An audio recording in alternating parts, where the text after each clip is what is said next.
Hey everybody, What's up, guys? welcome to the IronTrap podcast post Carlisle Hershey. If we seem downtrodden and have scratchy voices, it's from us talking for 2 weeks straight, basically. Yeah, it's been a every year is a whirlwind. I feel like this year even more so. We kind of added some complexity Yes. with having visitors that stayed with us, which were very helpful, but also ends up we're playing tour guide and carting everybody around. I'm not complaining. It's just like it's just a lot. It takes So a crazy week and just yeah, makes bumps it it up to the next yeah level. yeah. So that's what's going on with that. So we'll be doing a podcast wrap up. I just figured I'll mention that now. Probably in the next podcast, we're gonna do like maybe a wrap up on Carlisle and Hershey specifically, some of the stuff we got, what we saw. But we have a week in the life of video, which is kind of Hershey centric, so we Yeah. didn't want to give you the same thing Back to over and back to over and back. over. Yeah, so we're gonna break it up a little bit, but we may talk a little bit about swap meet stuff this year, but in this one. So news and things going on. I don't know.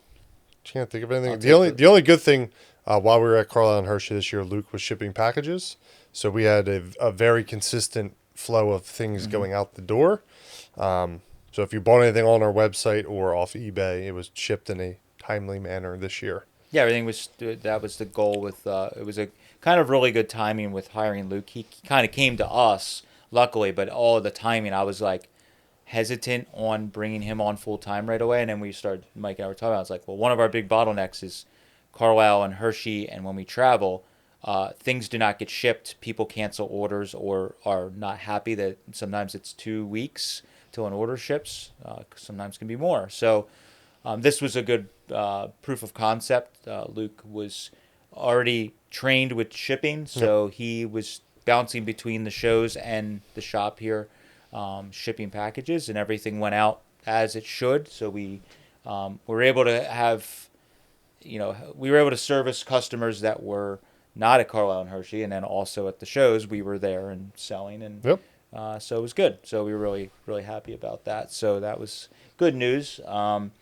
Where today's podcast is also going to be kind of talking about the summer and everything like that, but we have to start talking about like Black Friday Yeah. and the winter merch stuff because that we're trying to be better at this. Sometimes we're like last minute with it. So as a reminder, every year we do a calendar. So we're going to be working on the calendar here soon that we launch on Black Friday. That's for next year.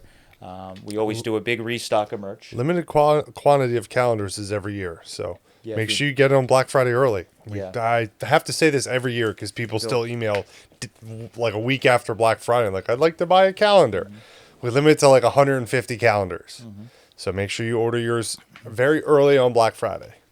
So that and the merch stuff, we do it. We're here going to be soon doing some restocking. We sold a ton at the shows, so we'll be doing a restock of that. So if you are looking to purchase or do any of that stuff, it will be ramping some of that up. But we feel like we have to mention it early because with the internet and social media, you're bombarded with stuff. So we have to talk about it a lot. We got to shoot a Black Friday commercial. Yeah, yeah, with hot babes. Yeah, holding intakes. Hot babes, cute dogs, maybe some kittens. Meow. It'll be awesome. Budget if budget allows. Yes. We'll see how bad it is. It might be like a poorly shot like porno or horror movie or something. It's like a that. used car video. Yeah, or like that. Infomercial. Yeah. So we have that going on. One big thing we want to mention as far as news goes, and we're going to start talking about, we've one of the biggest round of questions throughout this whole summer, any events we did, was people asking about the Oklahoma estate that we were doing. Whether they were just curious about us shooting more videos there or interested in an item or cars or whatever. So we are planning a trip back there in early November. We were kind of waiting. Number one, the estate, how it all happened. We put that estate ahead of some others, which kind of screwed up our summer with a little bit with traveling. But we went out there and did that. But we knowing that we weren't be able to do everything in one shot. Mm-hmm. So we wanted to wait to get caught up on other estates and purchases, events, And then, of course, we were into the summer where it was so hot that we weren't going to Oklahoma in 100-some-degree weather to do that. So we waited for that to pass, and then Carlisle and Hershey. So now we're kind of, dust is settled, and we're planning to go back there and do a trip out there to Oklahoma. So number one, we're going to be blowing out some stuff there.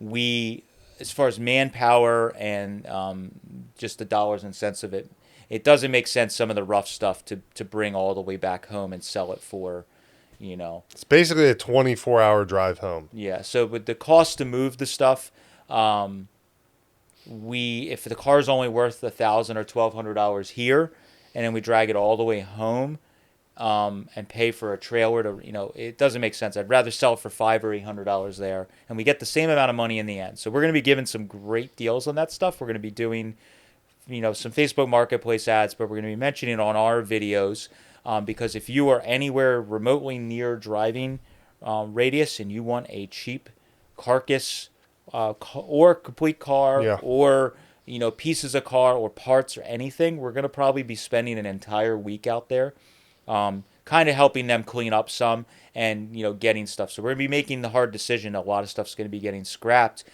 because some of the stuff is borderline where for us to drag it back, it's not worth it. If a fender is so bad that we're going to struggle to get $20 back home, we just scrap it. So if you show up with $5, Yeah, or you could show up and buy it for 10. $5 or $10. So we're going to be doing a bunch of that. So if you are remotely, it's about an hour and a half or 2 hours northwest of Oklahoma City. Yep. So if you are interested in any of that stuff, we will be there doing that. If we have anybody that's interested in giving us a little bit of a hand, even for a day, you're welcome to come out and help a little bit, because we have a monumental task there of helping to, in a short time, get a lot of that cleaned up and moved. So that's what we're planning to do. We already have a couple different people lined up to help us, but this time we're doing the trip a little differently. For us to fly a bunch of our friends out and drive 2 trucks back, and it's very expensive to do that. So we're probably only going to bring 1 truck. Mike and I will spend the whole week out there, and then we may have different people that help for a day here, a day there. But basically the big thing is we have a bunch of, there's pickup cabs, there's 2 46/8 coupes that are sort of complete, that are actually very solid. Yeah. Those are 2 good examples where maybe we bring them back here and get $2,500 for them.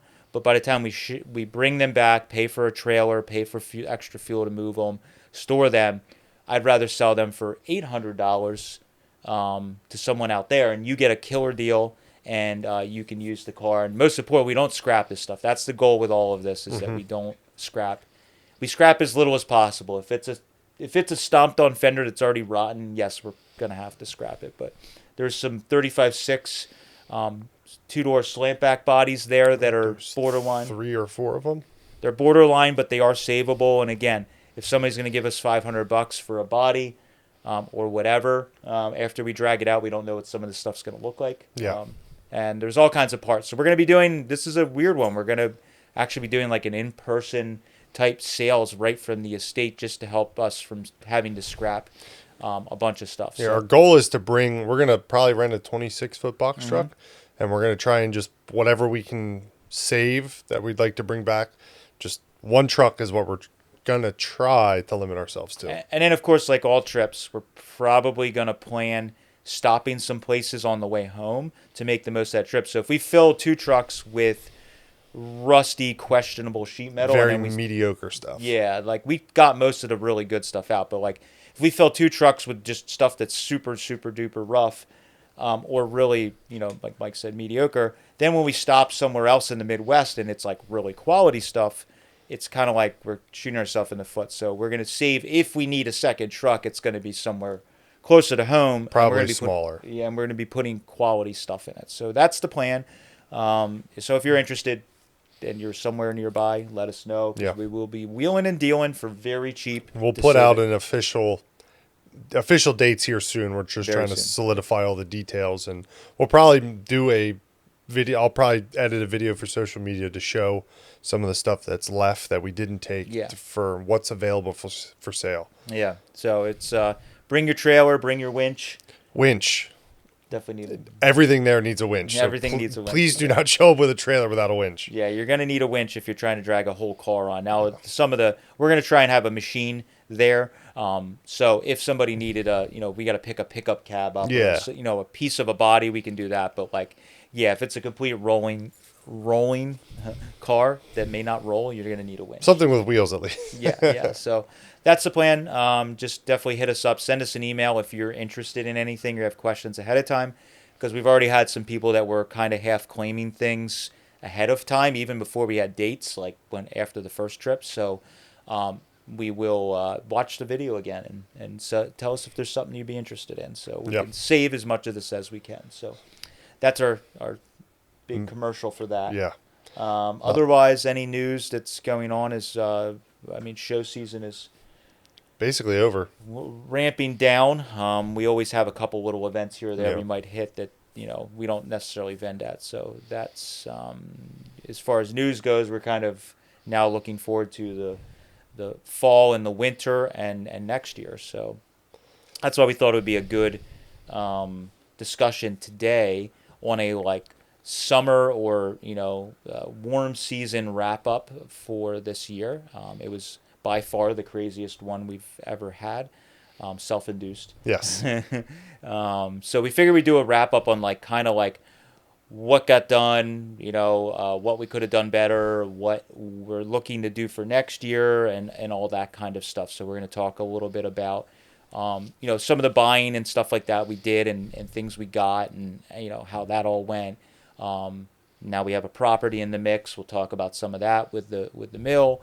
Project cars, of course, vehicles, what we got done, what we'd like to get done, what looking forward for the winter. So we'll talk about a little bit of the wintertime stuff, because we were at Hershey and Carlisle and we got so many questions about project cars. When are you going to work on this?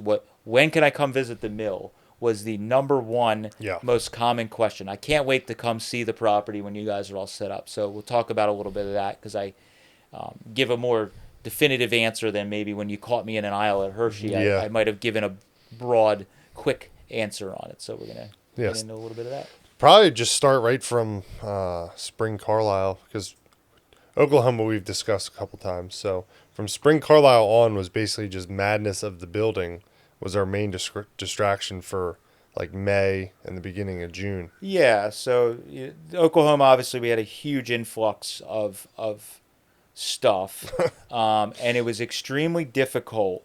I guess what I'll say is maybe we talked about, maybe we didn't, I don't remember. I was working on buying the mill for a little while.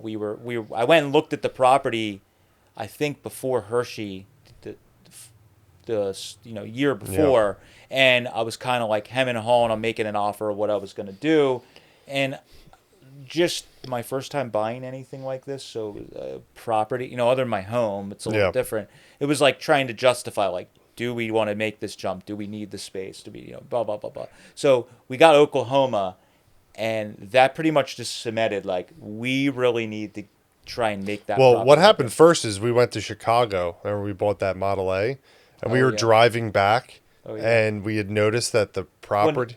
Well, no, what I'm saying is Oklahoma... cemented that we definitely definitely needed it, because we unloaded, and we were putting cabs in between the buildings. There was sheet metal laid behind the shop, and it was before I bought...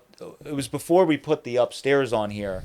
It was that all over again, because when I first moved in here, and the first couple years, I had so much stuff on the side of the shop here before the upstairs was built. There was a car trailer with the Swamp Merc, and there was rears and stuff laying against it, and it was just a total disaster. And it was out of necessity because I was out of space. So it was we're literally back to the same thing, and we have an upstairs. We have a new building that's not even a year old, and I'm we really need to make the mill happen if we can. So I was thinking more seriously about it. And your car trailer was literally slammed. We Yeah. basically eliminated an entire trailer that we could not use anymore because it was packed full of stuff. So we were, thinking about all of that, and then, then we did Chicago, and we got that 32 Roadster, and we got the Model A Roadster, and a truckload of parts. And we were driving back, and the price had dropped on the mill again, and I was like, finally, it was in the realm of where I thought it needed to be. I wasn't going to insult them with an offer, because when I started looking at it months or even a year, years before that, it was just way out of the range I thought it would be. So we were like literally driving home, and I was like, I'm kind of like that with some of this stuff. It's like weird. I'm like thinking about it every second of the day, so I'm like, screw it, I'm gonna make an offer on this. I like send an email to the realtor. I'm like, let's make an offer on this place. And all of a sudden, it was like, as we're driving, I'm like filling out paperwork. We're putting an offer in. On Yeah, because we left Chicago. We left the Allsip store from Eastwood. And we were just talking about the mill. You're like, I haven't checked in a while. And you pulled it up, and you're like, oh shit, they dropped the price like 50 G's or yeah, something. no, it was like I think it dropped like 200,000. No, it wasn't that much. They were dropping it like 50K or something, smaller increments as they were going. Yeah. So it was like since I went and looked at the property to then, it was like $100,000 it had dropped. Yeah. In a matter of like less than a year. Yeah, it's true. 8 months, Yeah. 7 months, and I was like, oh crap! But it had dropped like $50,000 or something. They had taken off at that point. I'm like, okay, now it's like, now we're right in the ballpark of where I wanted it to be, or I thought it should be. Yeah. It was very impulse. I was driving, and Matt's like, I'm going to call the realtor real quick, and we're going to send an offer letter like now. Yeah, and so as we're driving, we're like making trying to make first real movement on the mill. I just been asking questions and all that kind of stuff. So we, as soon as that happened, everything pretty much, my stress level went through the freaking roof, through the buying process and also just getting, into The buying process was rough, which we did a podcast talking about all the specifics of that property. So we won't get into all that again, but, when we got into the mill, I was telling some people, a couple friends that I had, older friends that I had asked questions about with buying the mill that have property and are, successful people, talking to them at Hershey, kind of telling them like, hey, they saw I got the property and just discuss it. It's like just the like overwhelming feeling of joy and regret and horror at the same time. At the same time, like we bought the property. I walked in, that day after closing, and I just all of a sudden all the stuff that you didn't notice in the multiple times I was there. Like you notice, you're like, oh god, the gutter's leaking and overflowing, and this and like stuff I just overlooked because of like every time I went there, it's just like, and I still go there. We're like, this place is crazy. Like I still feel like that every time I go there. I'm like, it's such a neat property that I was just overwhelmed with how crazy it was, and you don't like. Now I was looking at some of the major issues there, but I wasn't looking at the like minor all the little stuff where you're like, oh, there's tin flapping, the gutter's leaking. It's like looking at a project car. You're looking at the major stuff, and then you miss that there's like these little compounding things. Yeah, and you're like, oh god, what did I do? What did I get this myself is a mistake. into? Yeah, so it was, and like anything, just literally jumped right in. Like the first days, it's like we weren't going to sit back and started fixing things little by little, small victories.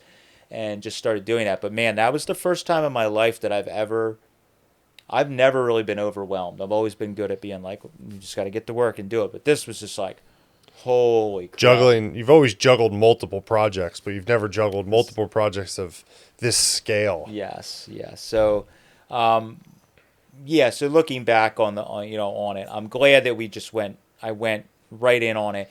And when we bought the property, I didn't really have contractors lined up. I didn't have anybody to help us lined up at all because it kind of happened all so fast. Even up to the very end, I was like, I don't know if I'm going to get this. I don't know if it's going to work out. And then all of a sudden it was like, boom, we got it and closed, and that was it. So Spring Carlisle, actually walking the row, my friend John, who gave me some advice, whether he thinks I saw John at Hershey. Yeah. And I was kind of like thanking him and being like, dude, thank you. So he's like, I didn't even do anything. Like, I just told you the stuff you already know. I'm like, but you don't understand. Yeah. So like, John gave me some great advice and stuff at Hershey before, the fall before.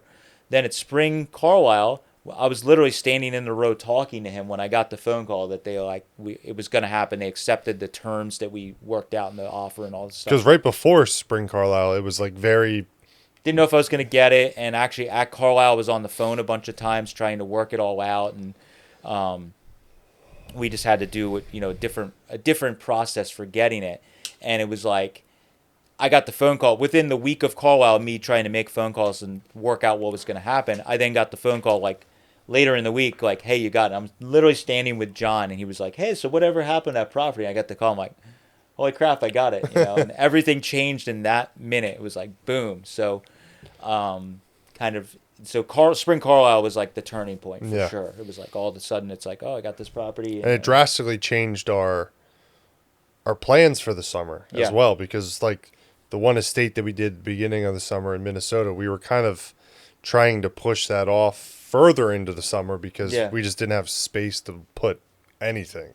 Yeah, and that estate was difficult because they wanted us to come earlier, and I kind of had to pick a date that was later, and they worked with us, but they weren't excited because originally we were going to do it like real early in the season, and then the Oklahoma stuff got pushed in front of it, buying the property and all that, and it was like, oh God, how are we going to work this all? So, but we just tried to attack it right away. So in the very beginning, the first weeks and month or two, it was literally just like me going to the mill. Our buddy George was a huge help.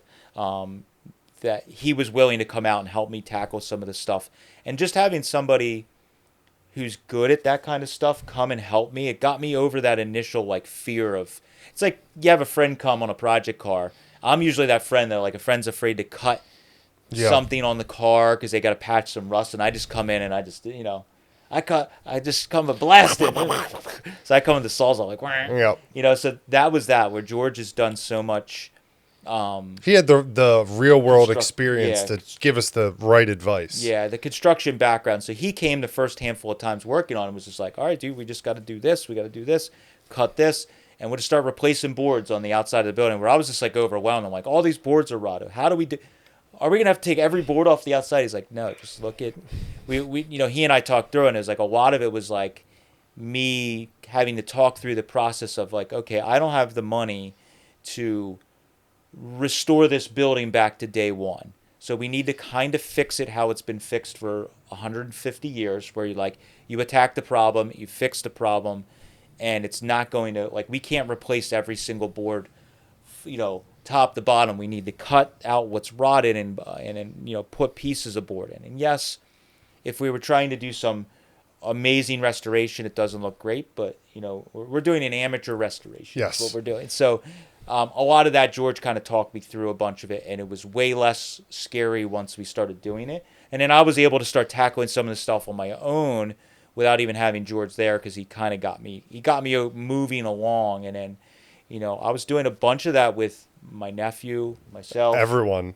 anybody that was willing to come help. And it was cool because as the word started getting out that we got the mill, different friends this whole summer, friends and acquaintances and car guys that were like, just started hitting us up like, hey man, I got, I'm free these days. Do you guys need any help? We had one local guy, Rich, that used to help me back when the business started growing big before Mike even came on. He would help me unload trucks sometimes when I would buy big batches of stuff. And he was like, hey, I got like Mondays and Tuesdays off every other week or every week. So there for a little portion of the summer, he was coming for a month or two. He was coming on Mondays and Tuesdays. And we had Ryan, our high school helper. Yep.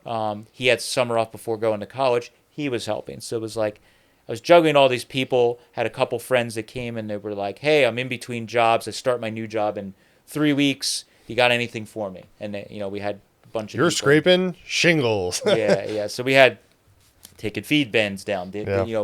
Whatever it was, they were kind of helping us. And I was there every step of the way doing it, but I was having people that were helping me.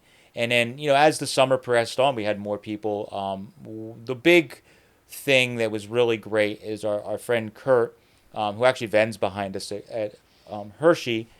He has a big commercial building, and he came to pick something up. We hauled something back from Carlisle for him, and he came to the shop here, and we were discussing the property I bought and whatever. And he said, well, my friend Tony that you see with me at the swap meets a lot, he's got like a contracting job, business / odd job kind of thing. And he's like, he used to be a roofer. He fixed my building. He did a bunch of stuff. He's like, he'd be a great guy. And he's, I think he's trying to grow his business, contracting business, whatever. So I was like, well, if he's good enough for you, and that's what I love about the car hobby, we're car guys and whatever, but like he's like, hey, he's a hard worker, he's good, blah blah blah. I'm like, all right, cool. Like, if you tell me he's good and he's a good friend of yours, he's gonna be fine for me. All right, so we had to stop the bucket of our life. We had to stop the podcast because the '39 convertible gentleman that bought that was picking it up, so we had to go help him load it real quick. yeah. So we had to go do that, and we surprisingly our bullshit session was shorter than normal. So, yeah, we were talking about Tony helping us. So Tony helped with the roof, got that under control, and that helped big time. Just changing the color of the roof made that like loading dock area like drastically cooler. It helped so much. Yeah, and the great part about my thought process with getting this property was, with the way we were attacking stuff right away, is I wanted to start making progress on that property immediately. So obviously with a tiny little town, people were buzzing and already knew we were buying it before even we made settlement. Yeah, because I told a neighbor here at my house, and then she knew somebody that told somebody, and then small town stuff, and they already knew. So I was like, let's start making progress right away, so that like this property's been kind of it's been run down and a little bit of an eyesore for years. They weren't they were just fixing what they needed to or had to, and I'm like, let's make an active thing because the neighbors are gonna be happy, the borough or the township's gonna be happy because they're gonna see someone aggressively trying to make things look better. So straight away we already had neighbors that were like, man, that roof, Tony redid the roof. It's resealed it was the biggest thing, but also changing the color, and it had like crap flaking off of it. It was like doing that. They're like, wow, that looks so much better. It was like covered in mildew and moss and just looked gross. Yeah. So doing that, like neighbors started noticing, especially there's a nicer elderly lady that lives across the street. And she I guess she said that like her bedroom window is like at the level of the roof. So she was like, man, that looks so much nicer. I look out my window, it's this nice white roof. So it's not covered in grass and moss. Yeah, so we were doing all that and then attacking the original building. The original mill portion was built in like 1853, and then there was some additions put on it. There's like two buildings put together, and the one side was shortened. So we just were running into, and we still are, repairing stuff. Just like where people, when they were putting everything together, they just did whatever fixed the problem right that second. Yeah. And it sometimes, really the biggest problem we run across, a lot of these boards are all rotten around the base of the building. It's like, well, a lot of those, siding boards were all rotten because there was no gutters. Yeah. And even up until us leaving for Carlisle, it's like, you go over there when it's raining and you start seeing the way the rain's coming. It's like, oh, well, they put different levels of rain. Yeah. You're there in a light rain and you notice, they're like, oh, that's dripping. But when it rains real heavy, it doesn't drip. It's only when there's just a little bit. It's like you have to be there in all these different scenarios to see where exactly the water is coming from. So this summer when I've been hearing a thunderstorm coming, I'm like hopping in my truck like a storm chaser, running over there. Gotta go to the mill. I want to see how it's raining. How do the new gutters work? So we... So yeah, Tony's kicked ass on that. While he was kind of working on the roof, we were working on fixing the boards on the one side. And there's like a retaining wall, stone retaining wall where the train used to come up into the other part of the building. And it was built out of like field stone, like a lot of things in this area are. Well, 100-some years, the field stone's just crumbling and falling apart. And all of that was falling into like where there was supposed to be a separation from the building and the wall. And that was just sitting there getting wet because it was just basically like soil and rocks and stone. And there was zero gutters on that side of the building. Yeah, it literally just ran off right in. Right down and was rotting everything. So we had to hand dig all that out. It was the summer of poison ivy. I got covered and all the guys that helped me. I helped move like one rock and I had poison. It was over everything. It took me all summer to get rid of the poison because it was just all over the place. My boots, I had to get new boots because the boots I was convinced had poison on them. And then my tops of my feet were getting poison. Weeks later, it was like I hadn't even been there working. So we got all that cleared out and got it separated, got the boards fixed. And, I went through and was just like, running screws in the loose boards and all that kind of stuff throughout. And we were getting a lot of that done. Again, just a lot of stuff is by the seat of the pants, but I feel like it happens for a reason. So one of the neighbors, right when we bought it, walking his dog through there, and he said, hey, I have a glass business if you guys need any of the windows. I noticed a lot of the windows here are broken, so like I was sending him for a portion of the summer. It was like he would bring me a window or two back. I'd give him another window and then another window, and he was fixing it. We got almost, other than the one barn in the back that we haven't really tackled yet for fixing that isn't as bad. Other than that, like most of the broken windows have been replaced and resealed and all that It stuff. looks great. And the neighbor that lives directly next to the mill owns an excavation or works for an excavation business. So that retaining wall that where the rail car used to come up, we're going to actually this fall, I believe, November-ish, it's going to get all dug out and redone so it doesn't fall and crumble in the future, and have it all nicely graded. So eventually we can drive stuff into the building there. Yeah, that's the long-term goal. Yeah. At the very least, the goal is that whole area was just overgrown and poison ivy, and we're gonna get the cement blocks, stack retaining wall blocks. There's many terms that are used for them. Mafia blocks. Yeah, I forgot what they're like called. the Jersey term for it. But those big blocks, we're gonna put those blocks up. That's going to be, and then of course, while they're doing that, the company is smart. They're educated. They know what they're doing. If I would have just tried to tackle it myself, I wouldn't know all this. But they're like, we're going to dig behind them, put some drainage in behind the blocks so that it doesn't freeze and push and all that different stuff.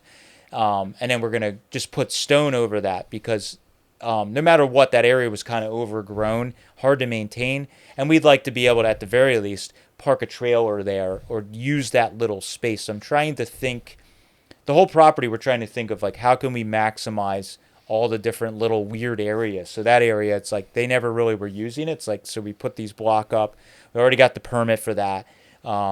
Put the block up, grade it, put some stone down. It's going to take care of all the weeds and ugliness, but also then we can park something there. There's already a curb cut in the street. So we'll just redo the fence so that it's easier to get in and out. And we can, if we want to park one of the trailers there, we can park it there and it's just backing off the street, pull the trailer out, no big deal. So that's exciting stuff. But I didn't, like all these things, I didn't plan like how we were going to do it. Like we know we got to fix the building. It's like, then we found the wall was messed up and we had talked about the ramp thing, but it's like, well, since we're there, we're fixing that side of the building. Let's take care of that, even though we don't need it immediately. It's done. And years down the road, if we start tackling other things we want to do, that's already taken care of. And we're not like doing excavating and trying to like do construction type work. So we got a bunch of that done with the mill. And then I had a friend of mine that's the car guy locally. He was he was out of work, I think, or in between jobs, and he kind of was like, hey, I don't have a lot going on right now. You want some help? And he's been just, out of the kindness of his heart, he's been coming and helping us at the mill, just to, here and there, a couple days a week. Sometimes it's 2 days, sometimes it's 5 days, depending on what is going on with his life.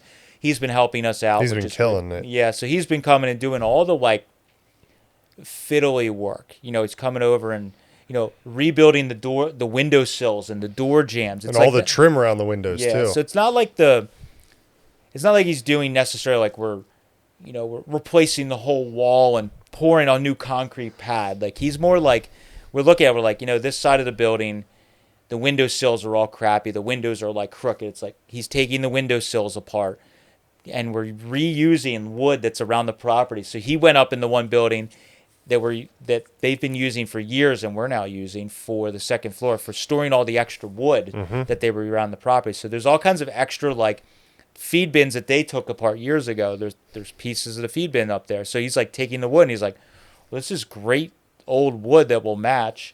I'm going to cut it and make your windowsill. Yeah. So like I haven't had to spend a lot of money on material. No, it's been kind of wild. Been using most of it. Some of the exterior siding on the building is really like the building's like, because it's been repaired and changed and two buildings together, some part of the building, the planks are like 6 inches wide. Some of the oldest part of the building, they're like 10 or 12 inch wide planks, tongue and groove. You don't really notice it till you stand there and actually look at it and you're like, oh yeah, it progressively gets wider as you go up. And but the shingles on it, you couldn't tell. Yeah. Started stripping the shingles off. You're like, oh, there's like a line here and all this is wide and all this is narrow. Yeah. So it's been kind of, I love the acting like you're an archaeologist or something. Like we're like taking the shingles off and there's old lettering and we're trying to figure out what it was. And then we realized the building was cut back and moved back when they widened the street. And we're like, they just reused all those boards and didn't care about the lettering. They jumbled it all up, and it's like, well, that's kind of neat, And then we found ghosting of some of the lettering on the other side where we've been stripping shingles most recently, and they must have put a door in on the second floor, and they cut off some of the. I think it was like Diffendorfer's was the name of the mill originally, and you could see some of the last couple words, but then there's a door there. So at some point in the life of the building, they decided they needed a door to load and unload there, and they cut one in. So it's been neat doing that, and as we've been working around and doing the window sills and the door sills, it's like, let's slow down a little bit.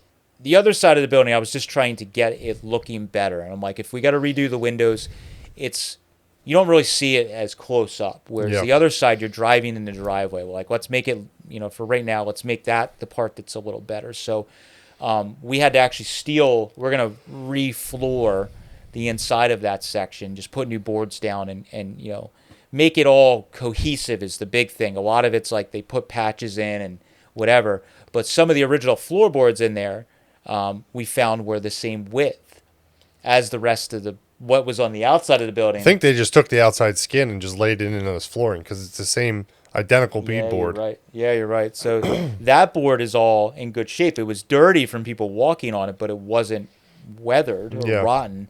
So we just basically pulled that up and repurposed it. Now a bunch of the boards at the bottom, they're the same width. So when we paint everything, it's going to look like a repair that was done back, originally. So a lot of this stuff, it's kind of neat. It's a lot like the approach we take to these old hot rods and survivor cars, where you're like, let's repair it, let's make it safe, let's make it look decent, but we're going to do it so that when you look at the building, it just looks like we didn't do much of anything but paint the building, where we've done a lot of repair work. So that's kind of where we've been wrapping around. We like I said, we're doing the windowsills and stuff, and now fast forward as far as the building goes, we're now on the other side and doing some of that, and hopefully by the end of the winter, or by the time actual winter hits, we're hoping to have the rest of the building painted and all the major repairs done. So we're now getting into reskinning some of the doors, the sliding doors, because the gutters were leaking, and we now fixed that, or overflowing. The bottoms of all the sliding doors were all rotten from water splashing for 50 years or whatever. So we're going to reskin the doors. Some of them have to be rebuilt because the structure is crappy on the old sliding barn doors.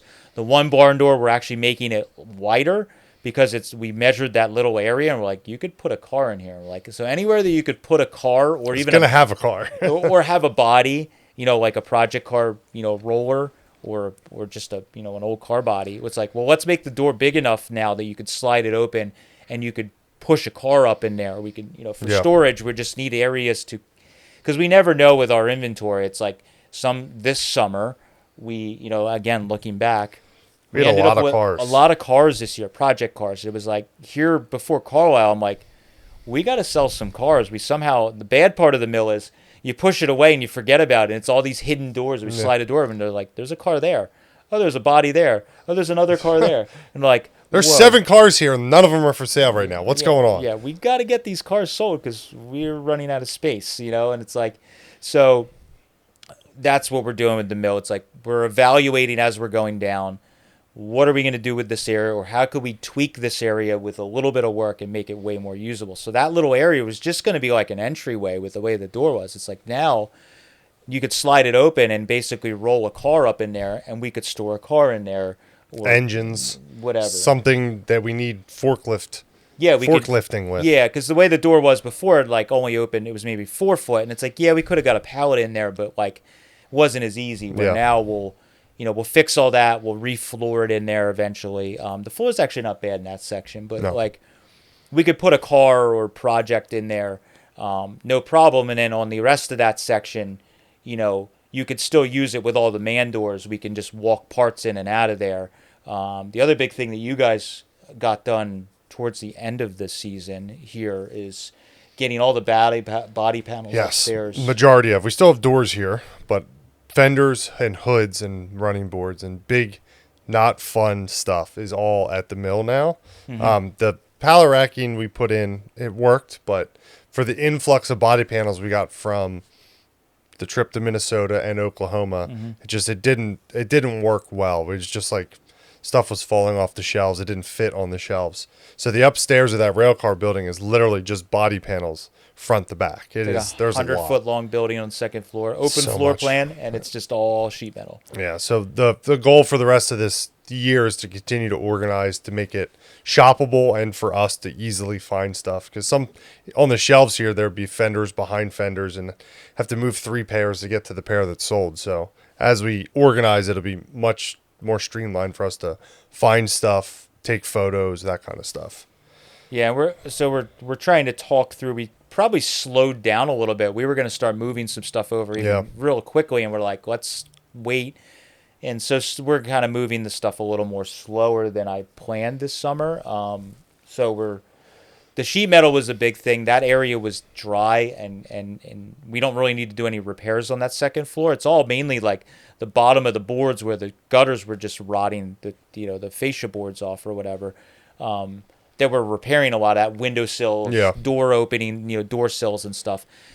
So up there, basically, they just Mike and Luke and Ryan, also helped throughout the summer getting all that up there and kind of getting it organized. And now even today when we're unloading from Hershey, we're like, well, maybe we need to make sections above those body panels where we put some nails on the wall or screws, and that's where we hang the grills for that body style. So that they're all there. You can go upstairs and anything sheet metal is there. Makes it easy for us to know what we have and also find it. So that's some of the stuff we're thinking through. But then we also were fortunate enough that one of our viewers, Joe in Maryland, him and his wife are ramping down their antique shop, and they hit us up and said, hey, we got all this old 60s like gondola shelves fixtures that were from they pulled out of an old building in their area and said, would you like to buy it? So we went and purchased that earlier this summer, and that was like one of those things that we didn't even think we were going to get that far with that stuff in the basement. Yeah, we were kind of planning like what do we want to do when we were looking at different stuff on Facebook Marketplace of like what do we want to buy. And as soon as they sent us what they had, it was like this is like the perfect look for what we're going for. So we went and got all that stuff, and we kind of got a bunch of it, like the major portions of the fixtures all set up. We got to modify one board on the one side, but like we got all the shelving, so here soon we could start setting shelves up, and that's some of the stuff in the fall and the winter that Mike and Luke we're going to move our attention from the outside down to the basement and start setting that up, because springtime, hopefully next year, we can start moving. At least in those areas, we could start, because again, that part of the building where they used to have the Agway store is dry. It's decent. It's in great shape. Yeah. So it's nice concrete floor. So it's like they just sold all the racking out. We're putting our racking in, and we could start putting some of our stuff in there. That's that stuff down there is going to be more the stuff that's not as fun. The daily inventory. Stuff that's for sale will be there. And those guys are also going to be doing the packing and shipping. If they need to go through a pallet of stuff when it's not nice out, they'll be able to do that down there.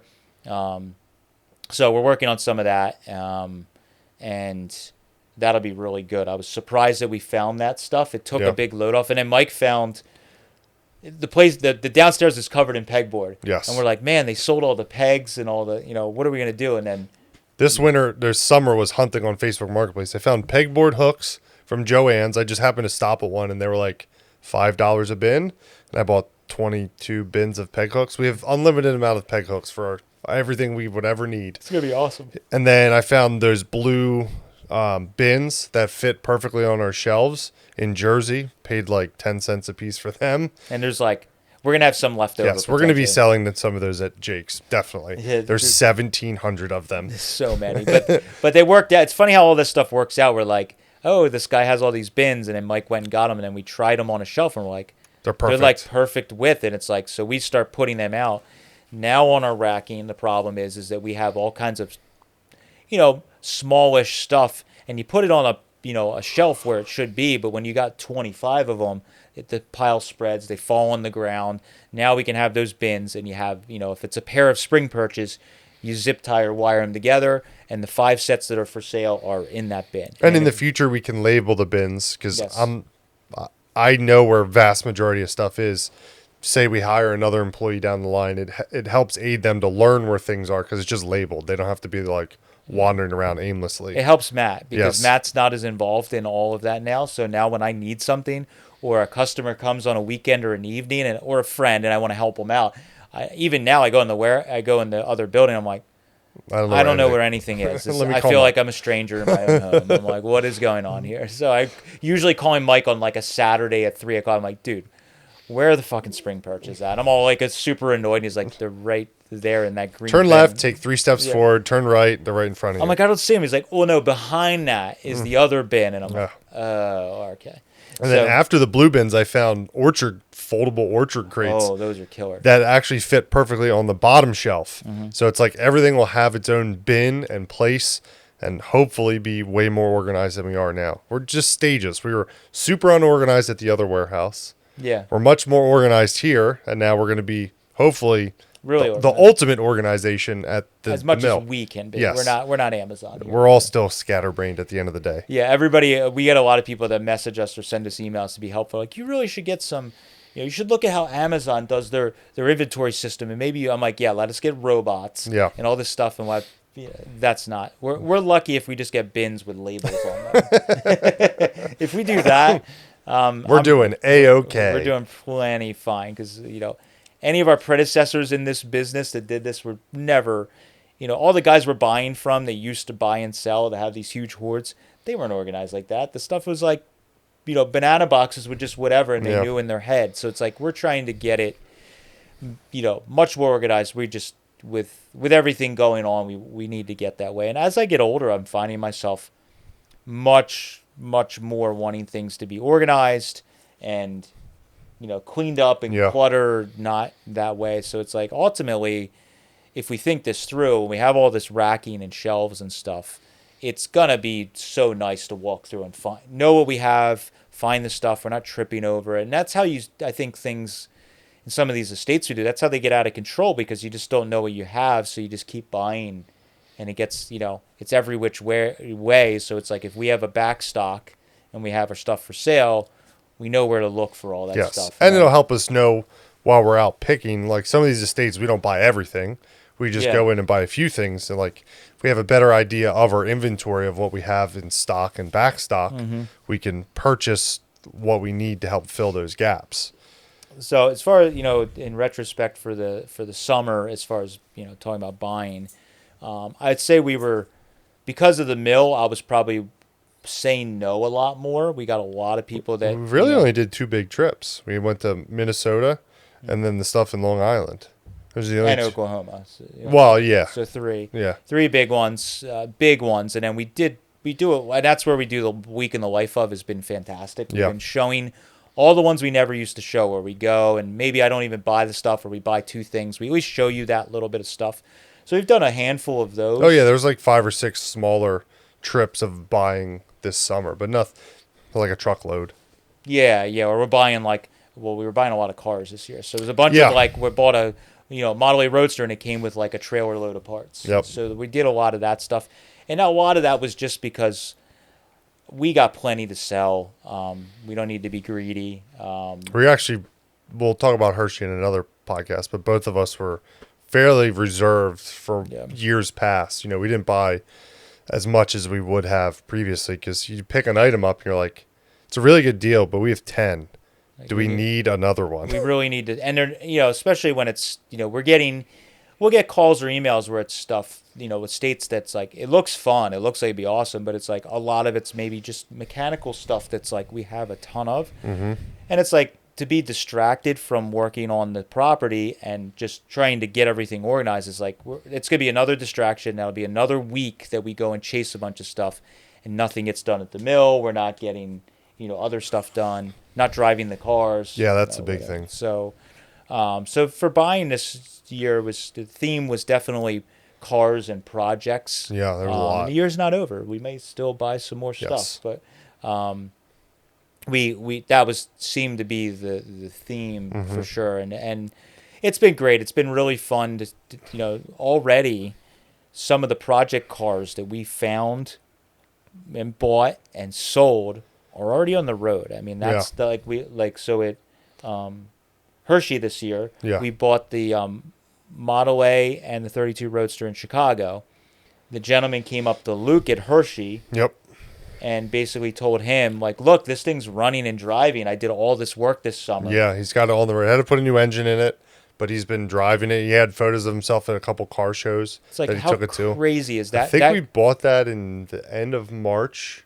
I think it was right before we went to Oklahoma at the beginning of April. Yeah, so like we bought this car that was in some hoarder's house in Chicago, not touched since probably the 60s. I think it had a 62 inspection sticker. We bought it, brought it home, cleaned out the junk, got it, see what you have. We sold it for a small profit. This gentleman got it, and because it was his main focus, he was able to get it on the road. And it's like, this is where I've been trying to get better myself, where it's like, every one of these cars we fall in love with, we get it home, we clean it out. I'm like, man, we could do this, we do this, this thing would be killer. And then it's like, now I'm that guy that's like got 18 projects. So it's like, it's super satisfying when somebody bought it and they were as aggressive as we would have been with getting it on the road.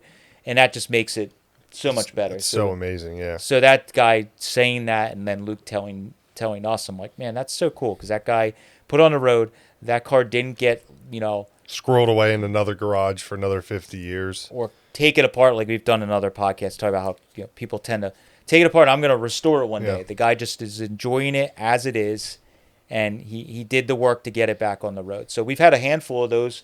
We sold. I bought that T-body that I was I really wanted, but after I looked at it, the popping off paint bothered me, and I was like, this isn't the one. And we sold that, and the dude that bought that had a fiberglass T that was already running and driving, and wanted to steal one. And it was like weeks later, he sends us a photo with that body on, and he's driving the thing. And it's like, I wouldn't even got to touch that body for months or years, and now it's driving. It's like, how cool is that? So we had a bunch of those this year that we did. We sold stuff like that, and they're already driving and moving and being used. And we just the gentleman that just took the coupe convertible, the 39, he was telling me, like, he's got a buddy that does, because I was saying the big reason I didn't keep that car is because I didn't like the color, or we didn't take it further. And he's like, well, I got a buddy that does body work for me. This thing's already pretty straight. I think I'm going to have him sand the thing and spray it black, and maybe we'll, chop the windshield a couple inches. Maybe we won't. But he's like, I'll just paint it the color I want, because he understood that all the hard work was done. And for a scuffed reshoot, I'm using that term loosely, sand it and respray it, it's like it's a perfect candidate for that. And then all of a sudden, that car's going to be worth way more money when it's black. Look way better. But I hope to see that happen in the next year or so, because then it's like, that's what I would have done to it. Yeah. But I didn't have to do it. Yeah, exactly. It's great. You get to stand back and look at it and not have to do any of the hard work. Yeah. And it's like, of course, we didn't make as much money selling it the way we did, but I would like to think all the cars and projects we've sold this year, everyone we talked to is like, holy crap, that thing's really affordable. Yeah, if you watch our Instagram, our IronTrap finds, every single project we list, there's like 5 to 10 comments that are like, holy crap, I can't believe that's going for that cheap. Yeah. And that's the nature of our business, is getting as much back out there as, we have to make money, but we're not being greedy and pinching every little dollar we can out of it. It's about moving it all along and getting it all back out there.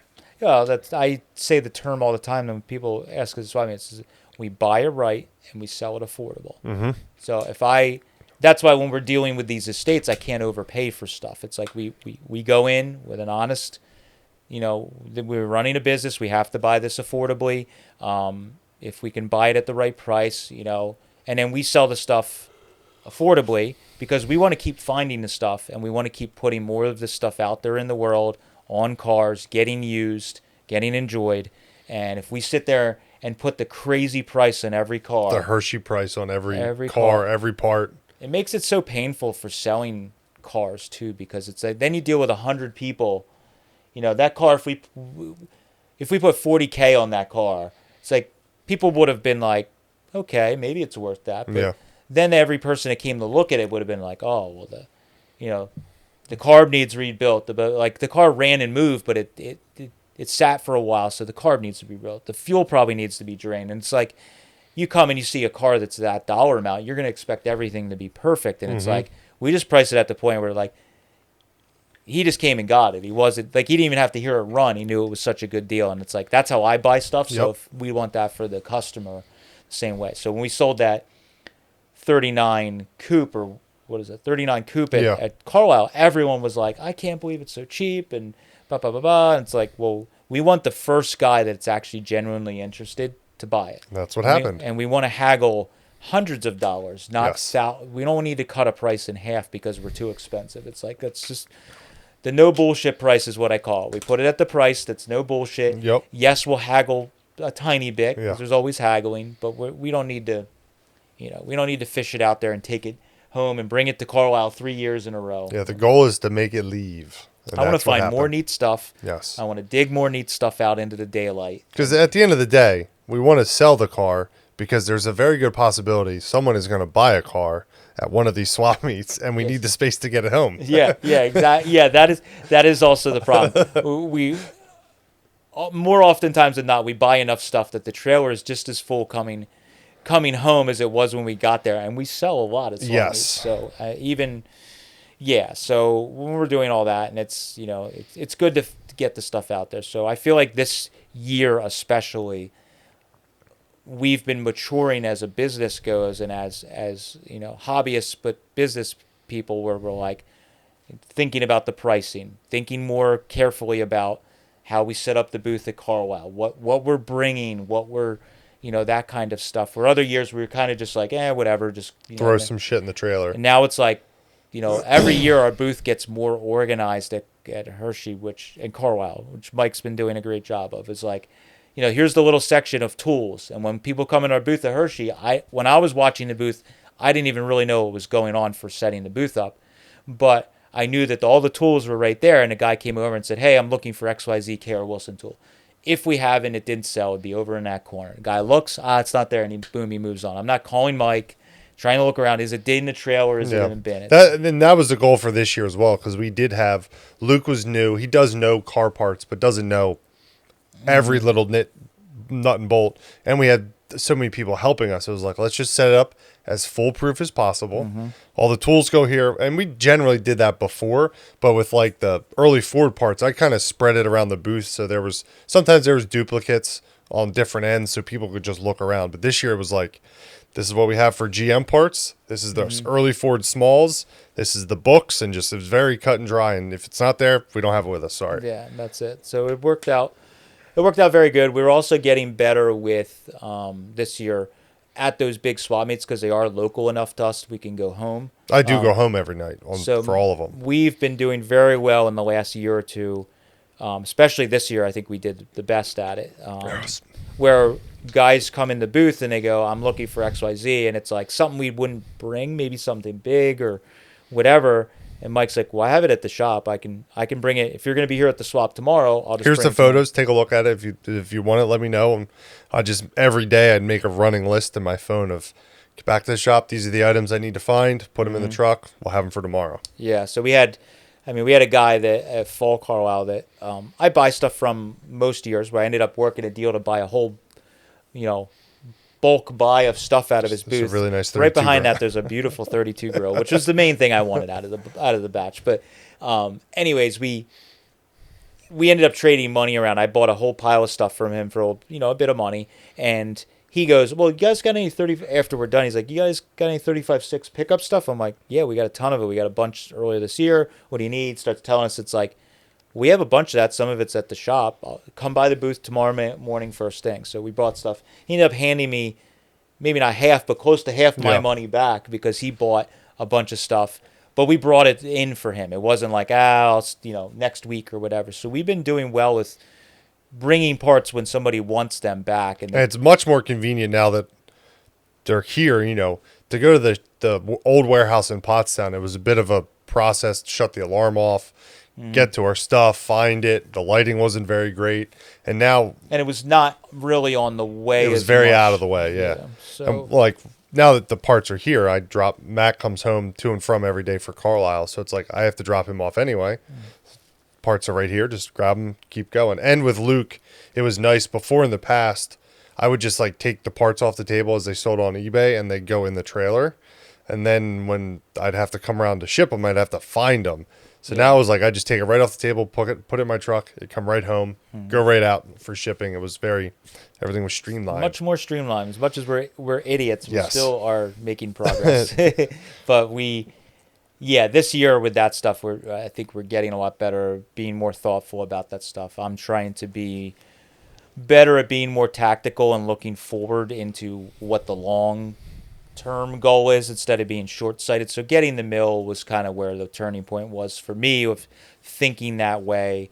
We're not going to, I'm not looking to have like corporate board meetings or that kind of stuff. It's just more like we just, I sit down and maybe look at something or look at the, like we talked about with shutting the eBay store and the stuff. It's like I just sat down one day and like started just running numbers and I'm like, man, if we do this and this, it's going to help. It's a no-brainer. Yeah. It's like just those, I call low-hanging fruit. It's the stuff that's easy to handle and take care of. And we were doing that also. We're doing that also at the mill, sitting down and talking about like this area, what are we going to use it for in the future? Let's think about what we're going to put here before we put a bunch of shit here that's in the way. Yep. It's like be thoughtful, think ahead of how this will impact us as a business so we're not having to move stuff back and forth constantly, which we've done a lot of in the past. Yeah, and we've done it a little bit this year. Just when you get an influx of parts, it's sometimes hard to, you're tired, or a lot of times one of our big issues is with the U-Haul rentals. We usually need to get the vehicle back like that day or the next day, and it's like, well, we don't have time to move things around to put the stuff where it needs to go. We just got to dump it in a bay and get the truck back, so we're not getting charged another $200 or whatever for having the truck around. So as far as the buying goes this year, that was it was good. And I've been trying to get better this year. I've probably been the best of any year of like we get these big loads of stuff and I'm like, okay, I only need this little bit of stuff. I don't want to see anything else. I don't want to be tempted. I take my 3 to 5 items, I put them away, and I enjoy it. And then Mike just is free to sell the stuff. He still does it though. As we were packing up at Hershey's, like, where'd this? He picked up like a Ford mileage gauge or something. He's like, where'd this come from? I didn't know we had this. Why is this on the table for sale? And then he was like, keep it. I sell we should sell, and then put it in the bin. But it's like his old tendencies were slowly coming out. Like, why is this for sale? I should sell. We should keep this. And even when we were gathering for Hershey, I went upstairs here and went through some of my cylinder heads, and I had duplicates of 2 or 3 sets of heads, and they were just like, some of the heads were just literally sitting on the ground because I didn't have time to hang them. I'm like, we should just sell these. So we gave them to Mike, and then Mike's like, some of them did sell, and he's like, do you want me to bring them back? Or I'm like, just sell them. They're already... Cut the ties. Yeah, so it's trying to get better about that because we have such an influx of stuff. It happens really quickly, trying to curate. I've been really, this year especially, getting better at curating stuff. Mm-hmm. I'm like, this is junk. Like, why do I even have this around? And let's sell it. Let's get rid of it. Keep moving along. Keeping like a ton of, what's that? This is your gauge cabinet still needs to be curated. I've done it like twice. It still keeps, it's getting worse. I need a new gauge cabinet, a bigger one. But yeah, like just curating even the body panels when we were getting ready to sell the mill. Buy the mill. I was like, let's sell all these random cut up body pieces that I'm trying to gather. And like now I've made the decision in my head, if I'm gonna build a car, I don't have the time with everything going on to piece together a body like that I used to. And it's while it is satisfying, it's extremely time consuming. Yeah. So it's kind of like selling off all the extra Roadster pieces and parts, and it's like selling off the 3-window that's in pieces. It's like, if I'm going to build another one, I'll find something that's like some of these other cars that are now on the road, I'm going to find a car that's already kind of complete. I can do what I want with it, but I'm not like stitch welding every scrap of metal back. Yeah, or finding a whole body that's together. Nice. Yeah. That you don't need to like restructure the entire body and then add all the wood and all the bracing. Other than that dragster, that's true. The 32 drag car is the one exception, but like that car's so neat. It's really not that bad in the grand scheme of things. Sub rails, sub rail type work. It's at least all attached. Yeah. So that was a good thing. Is being better about buying stuff. Yeah. So what are your goals for? We'll talk about for project cars. What are our goals for this winter, for project car wise? Yeah, and that's a question we get a lot when we see events. People asking about different cars. A lot of people bitched about not working on cars, and there was a lot of negative Yeah, a comments. lot of people, even in person, are like, I'm one of those people that, I don't want to see. I want to see less mill stuff, and I'm like, we've kind of created with our channel, it's just organically grown into Whatever we do. whatever we do. Our channel is now more chronicling IronTrap, as a business and as a brand, how it's growing and changing. So one of those big things is now we made the step to get a property to do all this. So we're heavy on that because of that. But it's like in the wintertime, we're going to be heavy on project car stuff because that's how I live my life. In the winter, I build. And you know what's funny? People are going to bitch that we're doing too much car stuff in the wintertime. I don't like all that. I want to see you guys go on adventures. Happens every winter. Yes. Every winter we get a bunch of negative comments like, when are you guys going to do something else besides work on cars? This is so boring. It can't please everybody. I don't want to watch another video of you making a panel for the roof of the shop, and so we can't please everybody, like Mike said, but it's like, so that's the thing. We're literally filming the videos and showing true reality because this is how we live in our part of the country. We don't get summer year round. Yep. We don't get warm weather. So we have to get most of our work done in a portion of the year. Then then in the winter, I'm going to be going down and I'm going to be working on cars and making progress. So I'm probably the most satisfying thing that I did this year was made myself focus and chopped the Mercury and got it to a point where I was cruising it. That was like one of those personal goals that I'm changing with how I'm doing things. Is like, I can't build cars how I used to build them when I didn't have as much going on, where I could jump around and I had all this free time. Now it's like, I need to focus, get big chunks done, and get the car to a point where I can drive it or whatever. So that's how I've changed working on cars for me. And then Steve in the background is, very fortunate that he's, like, when we were at Carlisle and Hershey, he got the 32 two-door sedan.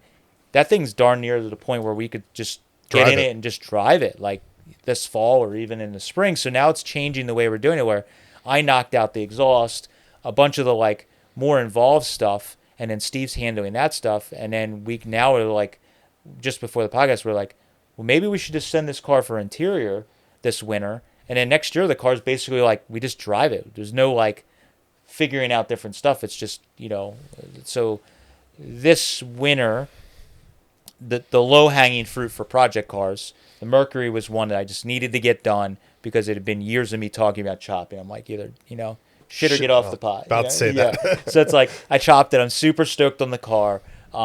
Defining moment for that thing for me was actually the weekend before we left for Carlisle. Our one viewer, Dale, has been staying with us and helping out. Dale and I went the one night to our local area, High Street in Pottstown, Pennsylvania. Used to be one of the biggest cruising spots in the country, but definitely on the East Coast. And a bunch of guys started cruising there again. And we kind of heard that they were doing it that night. So we took the Merc out, and it was perfect for the Merc. We went and just cruised the main street with all these muscle cars and old cars, and everybody was at Trog. And I know I'm lame, and I don't go to Trog, but I just need to decompress for a weekend. So I didn't go to Trog, but we went cruising that night and cruised up and down the strip, sat on the strip, watched all these cool cars drive around, went and got dinner at an old time, drive-in. Mm-hmm. And like, for me, that was it. Like, we cruised the Merc.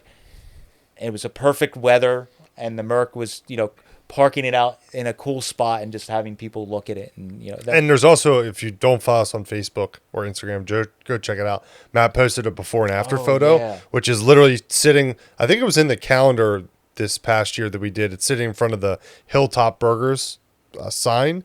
Matt took the exact same photo of it in the exact same spot. Basically the same lighting even too. That was and that was like the defining moment too, because that was one of the goals. The whole time last winter when I was chopping that car, I'm like, Steve and I are BSing as I'm, hundreds of hours of work. And I'm like, man, imagine when we could park this thing in the same spot and you could see the change of the car. It's very drastic.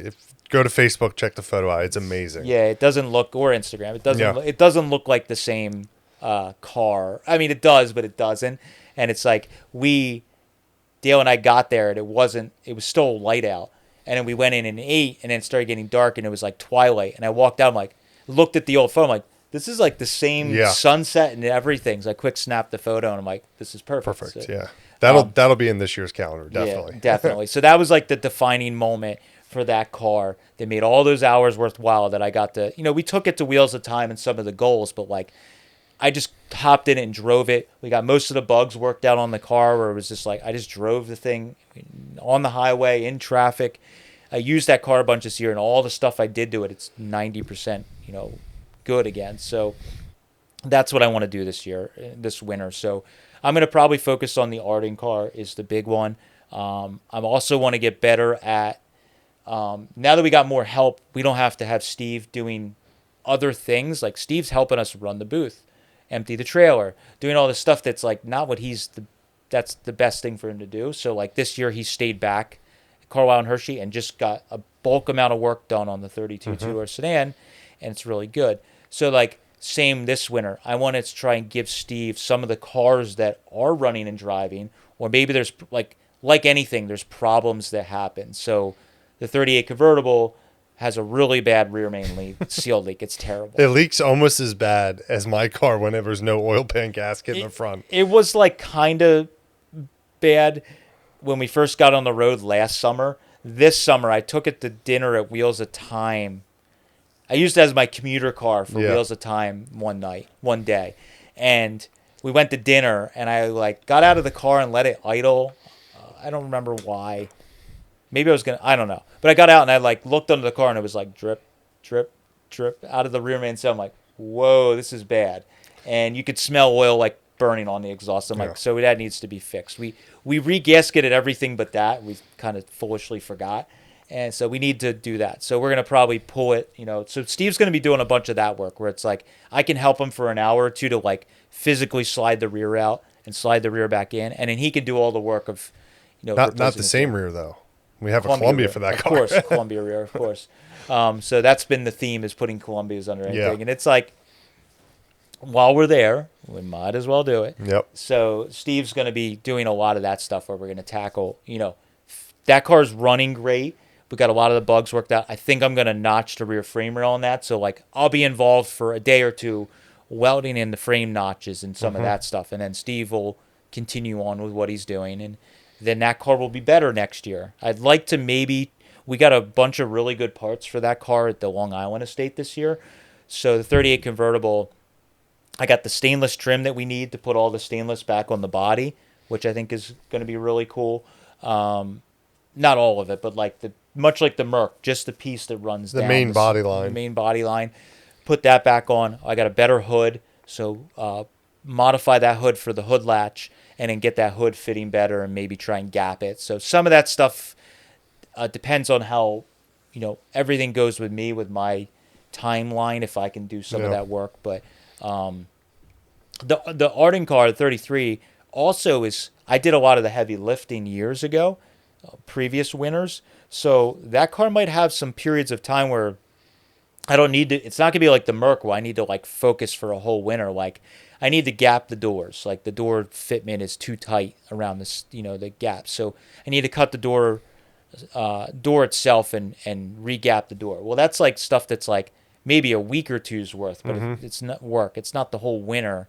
I need to like rework the dash a little more and get the pedals. It's a lot of that kind of work, which is a little different. So I'm hoping I can make big progress on that car. And then if I, for a week or two, I need to jump over and help Steve do the frame notch. It's not. Yeah, it's more little projects, where the Merc, the roof was the entire project. Yes. So it's like you can't distract yourself from that roof, but you could accomplish the door gap, and then that project is done. Yes. You can do something else, then go back. Yeah, those are projects that I can be distracted a little bit. Whereas the Merc, I just couldn't, because of the monumental task, I couldn't jump off of it. So my goal is to hopefully I got to get the rear set up for 9-inch axles in the 33. And then just a lot of like ergonomic stuff, getting the pedals to fit me correctly, getting all that stuff, kind of set up and tuned in. I'm really 99% sure I'm going to paint that car myself. That's one big hurdle this summer. I got over the fear of painting. I've painted stuff before, but doing the Merc, even though it's not great, I got over that fear of like, even if it's one color and it's shiny and it's decent, it's good enough for now. So that's what I did with the Merc. There's a lot that I don't like on it that I did, but it looks great in photos. It looks great driving down the road. I'm happy with it. So the 33, because it's been sprayed some different colors and I got to do all the door gaps, I'm probably just going to spray it myself. And I sprayed a freaking Mercury and went through the process of wet sanding and buffing it. Like a little 3-window body with no fenders is way freaking It's got easy. a roof insert, so the roof isn't as large. You know, the doors are pretty big on them, so the window openings take up a ton of space. It's a lot less overall area, for sure. Yeah. So I think that's the goal for that. So I haven't decided yet. What I would like to do is get that thing metalwork done, all the stuff done so it's drivable. And maybe same idea as the Merc. Maybe as we get into the spring and summer, I spray the body. And maybe the same idea, by wheels of time, the car's driving and it's painted and it's together. And then I could spend the summer and the fall working out all the bugs. And then hopefully by next winter, that car's good for now. Maybe what we should do is drive it and work the bugs out before you paint it. No, I'm not too concerned because I think that car doesn't have as much custom bodywork stuff on it. That's true. It's not like the free T where fucking everything's weird and wacky and tight. Yeah, it's true. I think on that car, I'm not as concerned because and again, I think I'm over the fear because I can paint it myself. That's true. So I'm like, you know what? If I gotta when you don't do the bodywork or paint as much yourself, it's like you're so scared. Yeah, and it's not as it's not going to be insanely nice. So it's like if something happens that I gotta, and you can fix it. Yeah. I kind of want it same as the Merc. I want it to look like it's maybe an old hot rod that was just well kept. Yeah. So if the body's got some, I got to go back into something, I can. But I think that's my goal. Is the Arting car's the next one. That's a keeper car. It's like a bucket list car. The end, Also, Ron was nudging me at the at Hershey a little bit. He's like, "So, am I gonna see that thing? What's up with that car?" And I'm like, "I know.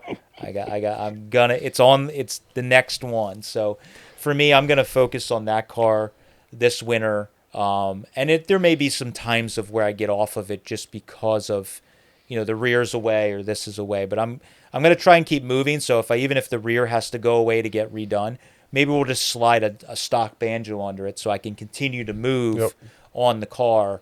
But the chassis work is basically all decent on, and a lot of it's just cleaning things up. So I'm going to probably very shortly pull the engine and trans out and kind of set that aside somewhere safe and then and out of the way. And then I could start working on metal work around the car, getting the pedals and different things figured out on it. The door gaps is the big thing. I got to get those sorted. And just start smoothing out the body. So that's the. I'm excited. Project car. Of all the cars I want to ride in, that's one of them. That's the top of the list. It's gonna be pretty freaking cool. I'm really excited about that. But yeah, like I said, as far as otherwise on projects, I'm just gonna try and keep Steve on task of all right, we're gonna try and get the 38, get all this stuff we don't like about it sorted, and move forward. So the next year it's better. A broken record, but the T needs to get. We may even fiddle with it this fall, but I need to work on the T a little bit. And again, a lot of it falls on me. There's some ergonomic stuff I don't like in the car that I really need to do most of it. But we're gonna try and get back on that car. I did put this summer. One thing I did do on the T was I decided to abandon the pound and mag that was on it and put a different magneto on it. Mm-hmm. And I put a Harman Collins that I had that was all redone, and that car never has fired and run easier than with that magneto. So I think for years now I've been fighting issues and being stubborn with that other one. I put the Harman Collins on and it starts even when it sits all the time. But even if somebody comes over and I want to fire it for him, it's it starts almost as easy as the freaking Pagoda City. Have you fired it for Dale and them yet? Ooh, I probably should. We probably should do that before they leave. Yeah, they'd love That's that. next week's goal. We got to fire it up for them. Yeah, we got to fire it up. So that's, so those are the cars that we're going around. We put the Schroll car up for sale recently. It's still a little half-heartedly. I haven't put it anywhere besides Instagram. I haven't put it on the website yet. Yeah, so the Schroll car is for sale half-heartedly. I have a bunch of parts and stuff I'd like to do to that car. So it's on that fringe. Who knows? This winter, I may end up just being like, Steve, pull it in, put it on the lift. Let's do all the other stuff I want to do. And then I'll want to drive it again. I don't know. It's all depends on the day of the week with me. But I think with some of the project cars, the Packard is very tempting to start cutting into. Restoring.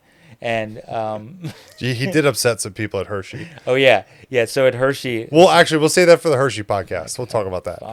fine.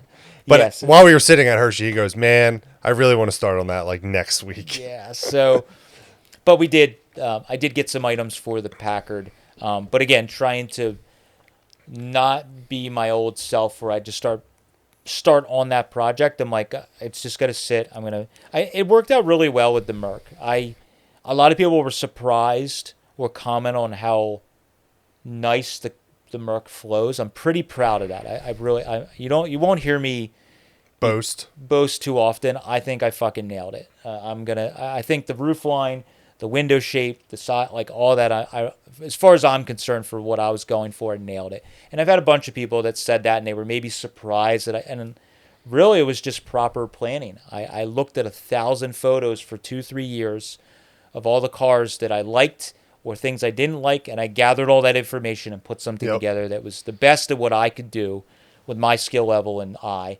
So I'm trying to do that with some of these other cars. So the Packard, if I'm going to build that, let's start gathering the parts and me looking at things and measuring and figuring out how I want to do it. Same with the Lincoln. I got a lot of great plans for that, but I'm trying to figure out how I want to do it, not just jump into it and just, go guns a-blazing, sawzalls a-blazing. Yeah, so I just started cutting. Yeah. So that's why some of these cars that people are excited about. The Sweetheart Roadster is on the list. I'm going to make a point to touch it this winter. But again, because the Arden car is way further along, so much closer to being a drivable car, I don't think I'm going to take the whole winter and just work on the Sweetheart Roadster, because I think that car, I'm going to go back and probably redo some stuff. I've decided that the louvered deck lid doesn't fit the flow of the car, and I'm going to pull that off. So I'm probably going to, one of my goals maybe this winter is to make a deck lid skin for it. I almost bought some deck lid skins at Hershey this year, or full deck lids, but I was kind of like, I'm going to have to cut the inner structure to gap it like I did the other one or whatever. I'm like, I'm probably just going to make a skin myself. I've done them before. I might as well just do this. It's mostly just English wheel work, right? Yeah, English wheel, planishing, and then shrinker stretcher type work. So it's like, the nice thing is my inner structure already has the remote latch stuff done to it. It's already been pretty much hinged and gapped and all that's done. So it's like, if I got another deck lid, I'd have to modify a nice original one to fit my car. So I'm like, I'll just pull that louvered skin off. I know we've had a couple of people show interest in that skin. Yeah. So I'll just cut the spot welds that's holding that to the inner structure and build a skin and start over and make a smooth skin, because I think it's going to match more what I'm doing with it. Definitely. There was an NOS door skin at Hershey, or NOS trunk lid. I could have bought that. The guy that was selling it bought it from another guy. I looked at it before he bought it. Oh, really? It was $1,000 for an NOSA deck lid, which, if you think about it, isn't terrible. We sell used ones for like 5 or 6. Yeah. But then he sold it to a guy who was closer to us in our area, and he had 12 or 15 on it, I think he said, when I asked him. Because I knew it was the same deck lid, and I'm like, saw it a day later, and I'm like, what do you got on that Model A dick lid? Dick lid. Dick lid. What do you got on that dick lid, dickhead? And the guy, I was very nice. The guy's like, 1,500. I've never seen one in all my years of vending. He's not wrong. Yeah. So he didn't sell it though. At the end of the week, it was still there. So I think 1,000, 1,200 is probably the top for one of them. But you never know. If you're a Model A collector, a new old stock deck lid is like unheard of. Unobtainium. So, yes, that's a big thing with the project cars. How about you? What's your goal? So I found a bunch of stuff this week, last 2 weeks, for my car. So found some, we'll talk about in the Hershey podcast what I found, but I found a bunch of stuff to fix some stuff on the car and make some changes. So this winter, I would like to potentially take the body off and clean and paint the chassis and just make the chassis look more presentable. It's just rusty and gross looking. Finish weld the tail of it where I bobbed it. Finish all that, paint it, make it look presentable. Possibly cut the floor in it and fix the A-pillar. Oh yeah, if we possible. probably should do that. Yeah. Fix the door gap. Surprisingly, all the driving I did in it, I didn't have any problems. I haven't driven it like a lot, but I've driven it a bunch. Haven't had any problems with the doors flexing and opening at all, which is very surprising for how shitty the door gaps are. Really surprised about that. So it's just fixing small little things. You know, I want to change all the gauges, steering box, that kind of stuff. So mostly just like quote unquote maintenance. Fix the stuff that is just worn out, and I used shitty parts to begin with. Yeah, and then just make it look more presentable, and that's probably about it. I'd like to try and paint it this coming year, but we'll see what happens. That's the very last. That's very low on the list. Yeah, so that's one of those things where, you know, like the chassis, we could, you could pull the body off. We're probably gonna have to pull the engine. We probably should just pull the car apart almost completely, unfortunately. But like, you drove the car and the brakes work good, and all the like. What's good is the front. Is the front axle? No, the front's not painted, so we do have to pull that off. Yeah. I was gonna say we could just paint the chassis, but we have to pull the front axle all apart. But it's kind of like a kick car now, where it's like all the brake lines are made. So you got to rebleed the brakes, but like all the lines are made. We take them off, you set them to the side, you pull the front axle apart, everything's fit together, so it all go back together. So it's just like you're more just like cleaning up and painting. So then in the spring when it starts going back together, it's like, well, the brakes, all the problems you had with making brake lines and stuff leaking, it's like you just tighten the stuff up and we do a quick bleed on it and the system. It's all back, Brakes are all adjusted, all that stuff. So I think that will make it easier. And I know a lot of people think that's backwards, but I think it was very important this year to get your car driving. 100%, yeah. So now you got to you're inspired to make this progress. Yeah, to finish all the stuff on it that makes it look terrible. Yeah.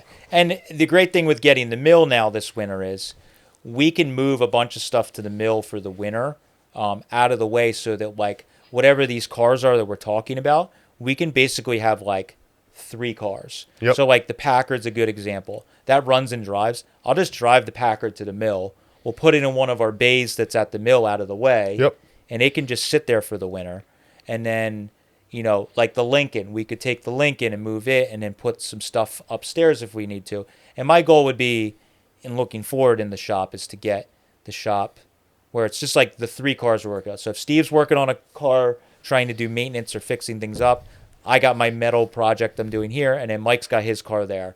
We can just go in and work on them. We don't have to like move 6 things around. So if Mike's car's on like, say his frame's on the chassis table because he's doing whatever, or you know, you have it hung up to paint, it's like he could do that, and he doesn't have to be like, you don't have to be like run down where you're like, oh, we got to move this car out and move this over here. It's just like, it's there. All these years of storage, we still have the same problem. It's like, to do this, we got to move all this other shit, and then we can work on it. Yep. And then we have to move all the other shit back once we're done. So I might move, like for instance, the Sweetheart Roadster is a good example.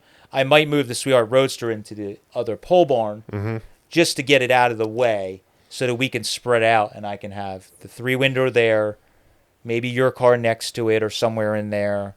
And then Steve's got a car. A lot of Steve's work needs to be like lift type stuff a lot of times. And we're always blocked. The lift's always blocked. So it's like you got to move a car out to get that car out, to put another car in, it's just back and forth, always moving stuff. Yeah, and that's our life. But I think that's to get more efficient, because your job is not building cars. Yeah. It makes it easier for Mike to, like, if he gets a Friday he wants to tinker in the shop, he can just go over and start working on it. It's not like, oh man, we got to move this and move that. So by doing all that, we're all going to be more efficient. And, you know, eventually someday I hope to have an area where we can actually like sand and paint stuff. That's like a, you know, a clean area, so to speak. So this winter we're still going to have to work like that. So if Mike wants to spray his chassis, we're going to have to cover everything up and, you know, spray the chassis. But at least we don't have to move 7 cars out of the way. We can just tarp the cars that we don't want stuff to get on, and then you just spray and it's done, you know. But previously it was like, pull cars outside. Is it snowing? Is it gonna rain? Is it gonna be warm enough that we can just paint it outside and then bring it in real quick? That's always a problem. So we'll be doing all that, but I think with the projects that would be, you know, the goal. So as soon as this podcast is over, we're gonna go right to work. We're gonna right to work. But yeah, that's hopefully the goal, is getting some of that stuff. worked on. I'm also my buddy Nick has a little roadster pickup. I helped him on a little bit, so I kind of promised, and our buddy George. So there's going to be some bouncing around again with Steve doing helping like George with his truck. Yeah. It's like we'll have Steve just focus on our buddy George because trading, work for work, labor for whatever. George helped me a bunch with the mill, so we're going to try and here soon probably get George to bring his truck down, and then we can just have Steve tackle a bunch of the stuff on that to get his truck on the road. That's been a long time coming, like 15 years, I think. Yeah, so we're going to focus on I'm some of very that. excited to see him drive that for the first time. So that is the goal, is to get that going this winter to help a friend out. So that's like my famous quote when we get people that always ask us. I'm always like we don't do customer work, but we'll work on friends' cars for free. Yep. That's one of those instances. It's the worst business model ever. Yeah, it's terrible. So, but we're gonna do some of that, but by clearing some cars out. So, like I said, the Sweetheart Roadster, just out of necessity, may go away in the other building, but do know that that's because I'm going to then focus on that car in the coming time. But right now I need to get some of these low hanging fruit, easier projects done. Hi Moon, you wake up from a nap? I think Moon's telling us we need to finish. She's like, I've slept long enough. Yeah, Moon slept the whole time. So anyways, that's kind of looking forward. Next, the only other thing to mention is people are always asking the mill. We're hoping 1 to 3 years to have an actual space, like a retail type space. Yeah, because once we move the parts there, it's still not going to be open to the public. No, and it's just for us for parts shipping. And I know it's been frustrating. We've had people email, stop by the shop, ask us at Carlisle and Hershey, oh, I'd really love to come see the mill. And I'm like, it's not really ready. Oh, I know. I just want to see it. Well, you have to understand it's also a safety concern. I can't have people walking around these old buildings where we have the floor half torn out. Yeah. And they trip and fall and whatever. It's like, just you got to wait. I know we're stoked that people are as excited as we are, but we want to wait. So I'm trying to do all of that right. So it's going to be, I'm hoping that next year we could start having, we can get all the parts by the end of next year or after Hershey next year. I'm hoping that we have pretty much all the parts moved over to there, and it's still just cold storage. But by doing that, it's going to help free up a bunch of space that we can then focus on a retail space. But the retail part of it it's a lot more involved. I don't want to just like, we're open for business. Yeah. And then it's like, it's not. It requires more staff, a better laid out floor plan than what's up there. It's just. And I want it to be cool. I want it to be like, I want it to be right. I want it to right feel from the cool. from the start. Yeah, I want people to come in and be like, man, this is so cool. So that's going to take time. And if it takes 5 years, it is what it is. Our business model is not opening a retail store. It is a pet project that I just think it would be neat to have a curated space that you can buy neat old shit. You can come and visit and whatever. And honestly, it's going to be way more time and cost than it's worth, probably. I mean, again, if I was strictly a business, thinking with my business cap, it would be like, this is not a good idea. On paper, this is a loss leader. Yeah, the good idea is to rent this out to someone. Yes. But, right now, we're not doing that. So, anyways, that's probably the last thing looking for. But that's kind of our look back on the year, the season, if you will. We still have a lot of neat stuff coming before the end of the year, but that's some of the big things. So, again, if you're interested, look at the Oklahoma video. Yes. Claim some stuff if you'd like to come buy some things. First come, first serve. That's if right. you really want it, we will take a deposit so it's yours. Because if you say you want it and you don't show up, I don't know what to tell you. I'll sell it to the first guy that shows up with money and a trailer because it needs to go. But there'll be some cheap projects and parts, and that's what it is. And thank you guys for following along all this whole season and summer. We got a lot of really exciting stuff going on, and I'm so thankful that we have so many people that like what we're doing. That's just we can't thank everybody enough. So definitely keep following along. It should be fun, and we'll catch you on the next podcast next week. Yes, sir. Thank you guys. See you later.